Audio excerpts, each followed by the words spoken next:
देश जहां कई सारी समस्याओं से जूझ रहा है, उसमें एक बड़ी समस्या जनसंख्या नियंत्रण कानून। और 30 अप्रैल 2023 को ये पूरे देश भर से जो लोग हस्ताक्षर कराएंगे, सभी जिलों के जिलाध्यक्ष, प्रदेश कार्यकारिणी टोली, सब लोग दिल्ली पहुंचेंगे 29 तारीख को।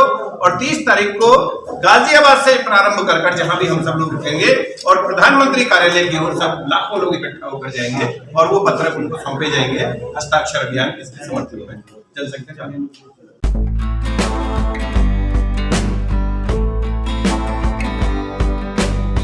नमस्कार, मैं हूं अनूप नारायण सिंह और आप देख रहे हैं बिहारी खबर के डिजिटल प्लेटफॉर्म को। देश जहां कई सारी समस्याओं से जूझ रहा है, उसमें एक बड़ी समस्या जनसंख्या नियंत्रण कानून है। इसको लेकर पटना में एक चिकित्सक हैं जो लगातार बड़ा अभियान चला रहे हैं और आज हमारे साथ हैं। क्यों ये अभियान चल रहा है? सरकार भी कई सारे अध्यादेश ला रही है। हाल ही में जब नगर निकायों का चुनाव था तो ये आदेश लागू होते होते रह गया और नियम बना कि 2010 के पहले जिनके 2 बच्चे हैं, 2 से ज्यादा बच्चे हैं, वो चुनाव नहीं लड़ेंगे। अगर राजनेताओं की बात करें तो शायद ही कोई ऐसा राजनेता हो जिसके 4-5 बच्चे नहीं हो, और बिहार जैसे प्रांत में ये विषय काफी गंभीर हो जाता है। आपको क्या लगता है डॉक्टर साहब कि ये नियम जो है इसके लिए राजनेता मानेंगे जो कानून बनाते हैं? नहीं, आप जी देखिए, जिनके बच्चे पहले 4 थे, 6 थे, 8 थे, 12 थे, 14 थे, 16 थे, जब कानून नहीं था तो उनके ऊपर हम किसी प्रकार की जोर जबरदस्ती नहीं कर सकते।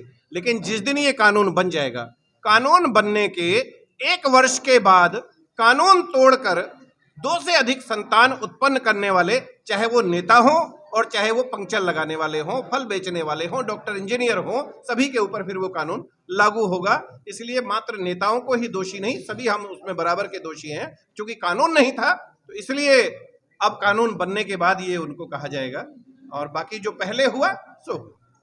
देश में बढ़ती हुई जनसंख्या पर नियंत्रण के लिए, प्रभावी नियंत्रण के लिए जनसंख्या समाधान फाउंडेशन, जो कि पिछले 9 वर्षों से अधिक समय से देश भर में जनसंख्या नियंत्रण कानून की मांग को लेकर अभियान चला रहा है।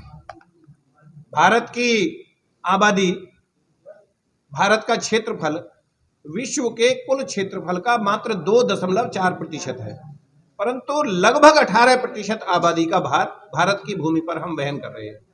अगर ऐसे ही चलता रहा तो भविष्य में गरीबी, भुखमरी, बेरोजगारी, कुपोषण के कारण हम बहुत बड़ी समस्या में फंसने वाले हैं।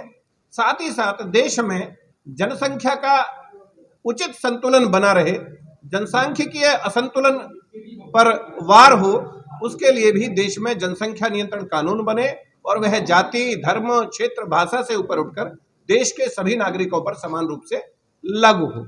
और जो नागरिक उस कानून को बनने के बाद न माने और उसे जानबूझकर तोड़कर तीसरी संतान उत्पन्न करे, उनकी सभी सरकारी सुविधाएं, सरकारी सब्सिडी और साथ साथ उनको मताधिकार से वंचित किया जाए।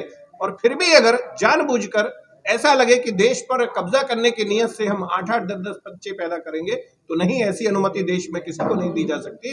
चौथे बच्चे पर जाने पर दंपति की अनिवार्य रूप से नसबंदी और साथ ही साथ पिछली सजाओं के साथ साथ उसको 10 वर्ष की जेल की सजा का प्रावधान। क्योंकि भारत को हम किसी प्रकार से कोई ऐसा देश नहीं बना सकते जो हम एक गैस चैम्बर के रूप में यहाँ बहुत सारे लोगों को भर के और इसमें समस्या उत्पन्न करें। आगे मूल कारण क्या लगता है कि इतनी बेतहाशा रूप से क्या बढ़ रही है? मूल कारण अब तक आप लोगों ने क्या पाया? देखिए, मूल कारण खूब अच्छी तरह हमें पता है कि देश में घुसपैठ होना एक कारण है। बाहर के देशों से लोग जब अंदर आते हैं तो आबादी बढ़ती है, ये सही है, लेकिन ये समस्या का एक भाग है। यानी आप कह सकते हैं 100 में से 5% है।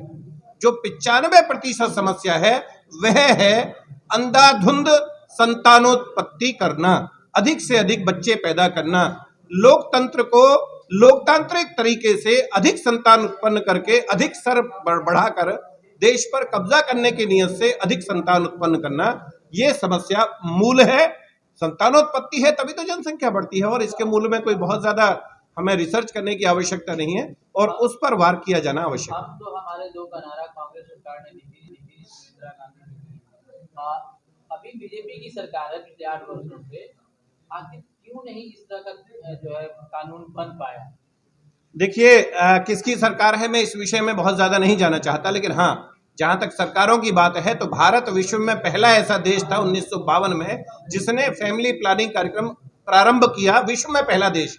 लेकिन आप विश्व में नंबर 1 होने वाले हैं आबादी के मामले में। एक दूसरी बात आपने कही, इंदिरा गांधी ने कई कार्यक्रम शुरू किया, हम दो हमारे दो, कंपलसरी नसबंदी, लेकिन कानून बनाकर सभी पर समान रूप से लागू नहीं किया। इसी का परिणाम है कि कुछ लोग एक एक संतान तक सीमित रहने लग गए और कुछ लोग 8-8 बच्चे पैदा कर रहे। नहीं, भारत देश में जाति, धर्म, क्षेत्र, भाषा से ऊपर उठकर सभी को एक समान मानकर ये कानून बनना चाहिए। आपका ये जनसंख्या समाधान फाउंडेशन क्या कर रहा है इस विषय को? देश भर को जगा रहा है। देश के 6,54,000 गांव, देश के 754 जिले, देश के सभी राज्य, देश की पूरी आबादी को इकट्ठा करके, जागरूक करके सरकार के सामने यह मांग करवाने का प्रयास कर रहा है। अनेक बार रैलियों के माध्यम से, सभाओं के माध्यम से, डीएम के माध्यम से, प्रधानमंत्री भारत सरकार के नाम ज्ञापन देकर, पदयात्राओं के माध्यम से, जागरूकता रैलियों के माध्यम से सरकार से कहना चाहता है ये कानून बनाइए, अब आबादी को रोकिए, कानून बनाइए। ये हम लोग काम कर रहे हैं। आप समाधान फाउंडेशन बताएं तो आपको जागरूकता फाउंडेशन होना चाहिए। समाधान क्या किया? समाधान, जी बिल्कुल, हमने समाधान सुझाया है और बिहार में प्रत्येक जिले में, चाहे वो उत्तर बिहार क्षेत्र में आता हो, चाहे वो दक्षिण बिहार क्षेत्र में आता हो, हमारी टीम जो कि यहाँ श्री कृष्ण मुरारी जी जो कि राष्ट्रीय महासचिव भी हैं, डॉक्टर साहब हैं, कुंदन जी हैं और ममता सहगल जी हैं, पूरे प्रदेश भर में पूरी जनता को जागरूक करके, इकट्ठा करके समाधान होगा। देश में जनसंख्या नियंत्रण कानून के लिए एक जैसा माहौल बना लेना। और 30 अप्रैल 2023 को ये पूरे देश भर से जो लोग हस्ताक्षर कराएंगे, सभी जिलों के जिलाध्यक्ष, प्रदेश कार्यकारिणी टोली, सब लोग दिल्ली पहुंचेंगे 29 तारीख को, और 30 तारीख को गाजियाबाद से प्रारंभ कर जहां भी हम सब लोग रुकेंगे और प्रधानमंत्री कार्यालय की ओर सब लाखों लोग इकट्ठा होकर जाएंगे और वो पत्रक उनको सौंपे जाएंगे। हस्ताक्षर अभियान इसके समर्थन में जनसंख्या